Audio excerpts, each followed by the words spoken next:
გორში უწყვეტი პროტესტი გრძელდება უკვე მე-19 დღეა მოქალაქეები ქალაქის ცენტრში საკრებულოს შენობასთან იკრიბებიან და სოლიდარობას უცხადებენ საპროტესტო აქციების დროს უკანონოდ დაკავებულ მოქალაქეებს. ითხოვენ მათ დაუყოვნებლივ გათავისუფლებას და ხელახალი არჩევნების დანიშვნას.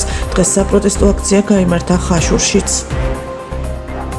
ხაშურელი აქტივისტი მარიამ მეყანწიშვილი 5000 ლარით დააჯარიმეს მანამდე ის რუსთაველის გამზირზე პარლამენტის შენობის მიმდებარედ საპროტესტო აქციის დასრულების შემდეგ პოლიციისთვის დაუმორჩილებლობის ბრალდებით დააკავეს და ხელწერილის საფუძველზე გაათავისუფლეს.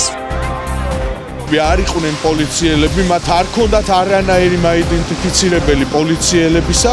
ტევ-პირველის ოპერატორი ლაშა ჯიოშვილი ამ დროისთვის თავისუფალია. ის მოსამართლემ 2500 ლარით დააჯარიმა. მას ადმინისტრაციულ სამართალდარღვევათა კოდექსის 173 მუხლის დარღვევა შეედავებოდნენ, რაც პოლიციის დაუმორჩილებლობას გულისხმობს. ადვოკატები მოსამართლის გადაწყვეტილებას აპროტესტებენ და ამბობენ, რომ ის არ დაეყრდნო ნეიტრალურ მტკიცებულებას ვიდეოკადრებს, სადაც ჩანს, რომ პოლიციის ფორმა ადამიანებს არაცვიათ და ჯიოშვილი მათ არანაირ წინააღმდეგობას არ უწევს.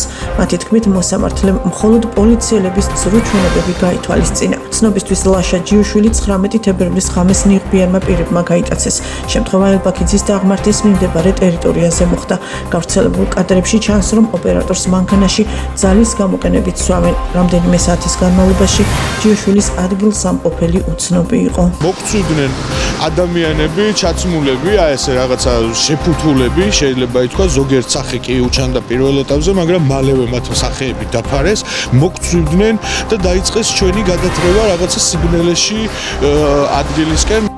არაერთხელ ყოფილმა მეც ბულინგის მსხვერპლი, ვიტყვი მხოლოდ იმას, რომ მეგობრებო, თქვენი ბულინგი უფრო გვაძლიერებთ. აქციის მონაწილეების მიმართ გაახორციელებული ბულინგი და ქალთა დისკრედიტაციის მცდელობა მოქალაქეები ბოლო დროს ონლაინ სივრცეში სიძულვილის შემცველ კომენტარებზე მუქარასა და ცრუ ინფორმაციის გავრცელებაზე საუბრობენ. თვლიან, რომ თუ ქალებს შეურაც მყოფელ დისკრიმინაციულ კომენტარებს დაუწერენ, ტროლბოტებს შეუსევენ, ან თუნდაც ღია აკაუნტების უკან მყოფი ქართული ოცნების წარმომადგენლები გაგულანძღავენ, მათ გონიათ, რომ ამით გაგვაშინებენ. ყოველდღიურად ვაწყდებით ინტერნეტ სივრცეში თუ რა კომენტარებს წერენ ტროლბოტები, თუ ჩვეულებრივი დაქირავებული ადამიანები, რომლებიც